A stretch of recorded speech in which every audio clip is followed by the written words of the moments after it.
Hammaga salom. Bugun yana bitta noodatiy bo'lgan hamda men uchun birinchi marta ko'rib qolgan mahsulotimni obzor qilamiz. Bu esa Chupa Chups firmasini mana bunaqa mahsuloti sladkaya vata bubble gum deb yozilgan.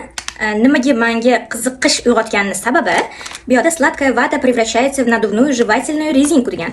Bu degani hozir ichidan vata chiqish kerak va shu vatani keyin jivachka qilib chaynasam bo'ladi. Endi ochib ko'ramiz. Qaranglar, mana shunaqa sladkaya vata chiqdi. Sladkaya vata розовый. Bu ham розовый ekan. Такой pembe och rang. Endi buni yeb ko'raman. Bismillahirrohmanirrohim. Jivachka qanaqa bo'ladi? Juda ham qiziqdi. Kim agar jivachkani faqat shirinligi uchun chaynasa, bemalol shuni olsa bo'ladi. Dahshat narsa ekan lekin. Ham sladkaya vatani mazasini beryapti, ham mana mamtimda kattagina jivachka turibdi. Agar ozgina shirinlik ketib qolsa, yana mana shuni chaynab shirinlikni keltirib olsanglar bo'ladi. Juda ham neobычный narsa. Men birinchi marta chaynab, yeb ko'ryapman. Bir bo'lmaydi. Shirinligidan yutib olmasanglar bo'ldi, eng asosiysi.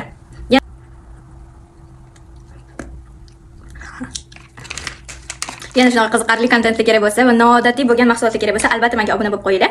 Sayohatlarga ham sizlar bilan keyinchalik chiqib turamiz. Bye bye.